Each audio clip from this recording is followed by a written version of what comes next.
As if we truckers don't have enough going against us. Now, it's going to get harder to get freight.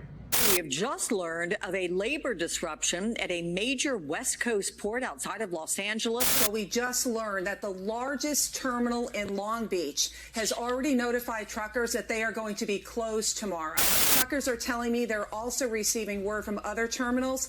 Howdy ho, trucking champs. Today we're looking at solutions. First one, what's going on with my DPF issue? And secondly, what in the hell's going on with the West Coast? And more coming up on That's Truckin'.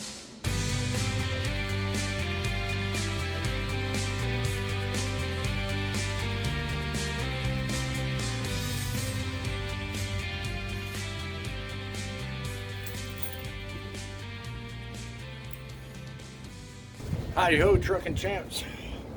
Today we're looking at solutions. Solutions to trucking issues, namely my own. Was the breakdown related to something in a previous video? Stay tuned. It used to be we were all talking about the trucker strike. Then it was the railroad strike. Well, what's going on now? Let's find out. So as it turns out, we've spent an entire weekend here at this motel. I've said in past videos that I suspected the problem had something to do with the exhaust leak that I had going on. And mind you, I've had this truck in the shop on at least 3 different occasions for the same problem. I've smelt exhaust in the cab. I've had smoke coming out from under the cab of the truck. I thought I'd spotted what the problem was. Now, mind you, I'm driving a truck. I'm covering 3, sometimes 600 miles in a day. So sometimes these problems aren't going to necessarily crop up the same day when you put it in the shop. You're going to have to drive it for an extended period of time to see whether or not the problem is resolved. I can't really down too badly the shops that worked on it. This one hit it a little bit differently because they noticed a break, whereas the other ones just threw gaskets on, kind of took my word for it. So this one noticed something different and actually went and replaced the part. And the one thing they noticed is there is no more smoke under the cab of the truck. The other nice thing is that the soot level in the DPF is now reducing, whereas before it was staying the same. So yeah, because it was as late in the day as it was, I didn't see any sense in rushing to get into the truck. It's almost 6 o'clock now, so let's see what tomorrow brings, shall we? Yeah, with having the weekend off, I've had plenty of time to look at news articles and look at the state of the trucking industry. So we're going to look at a couple of articles that I've seen that pertain to the ports, and we're going to ask the question, when does this stuff stop? More uncertainty in California. And this time it's nothing to do with the truck drivers. And there's one thing that's abundantly clear to me. News about these ports is really affecting us truckers. And there's a bigger picture here that I don't think a lot of people are seeing. These unions around these ports have all the cards. And literally, if they want to, whether they get paid or not, they can shut this country down. Hey, good morning, Lindsay. 40% of all the cargo coming into the U.S. goes into West Coast ports. The Port of Los Angeles here handled 10 million containers in 2022, but negotiations between Longshore Workers Union on the one hand and shipping operators on the other have languished over the past year. And since the weekend, the shipping operators have seen labor disruptions that they say have effectively shut down or are severely impacting some of the terminals at these major ports. We go from crises to crises and still yet no solution.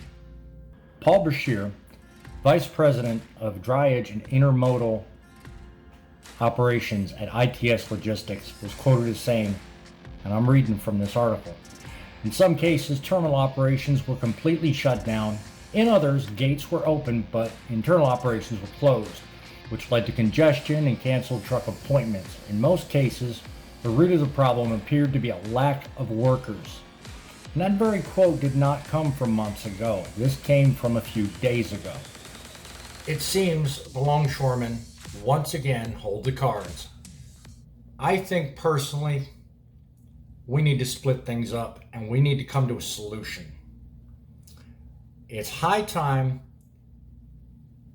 the people of the country take back the right to move freight. And there's more to it at stake than just us truck drivers having a job. There's a lot more to talk about here. Think about the millions of businesses that have freight that needs to move in and out of these ports. Every single time somebody has a damn toenail infected and they want to take a day off, they raise hell, raise a sign, and create a disruption. Now, I'm being melodramatic, but the idea is the same. The moment somebody feels like they're not being treated well enough, in come the woke monsters, and next thing you know, everything stops. 6 to 8 months ago, it was the railroad. They didn't think they were getting treated right. Now it's the longshoremen. What's next? The International Brotherhood of Security Guards? And now what makes matters worse is the longshoremen are pointing fingers at the Pacific Maritime Association. They're pointing them back to the longshoremen. Everyone's painting this as it's someone else's problem and not their own. But at the same time, nothing's getting solved. Okay, so here we are yet again with another stand-up, stalemate, whatever you want to call it. And the supply chain on the West Coast, at least, is now being held hostage because somebody doesn't feel like they're being treated right. It's not just one, but several different union organizations that can, at a moment's notice, just decide to stop everything because they don't think they're being treated right. I think someone needs to step in. Don't know who, and I don't have the answers to this, but comment down below if you agree or think of something I haven't. Someone needs to step in and create a system whereby everybody can voice their grievances, they can get what they need done, but not affect the supply chain in this country. But there's more excuses why the stuff ain't moving than there are reasons to move the stuff. I think the unions have far too much control over the movement of freight in this country, and it needs to change. I think there are thousands of trucking companies, not just in California, but across the country, that will probably side with me on this argument. You know, Joe Biden can't do nothing. Obviously, his hands are tied. He tried solving the railroad union tie-up problem 8 months ago, and he didn't really do it. They're still up in arms, and they're still trying to work out their problems. Unions, get the hell out of the ports. People need to survive.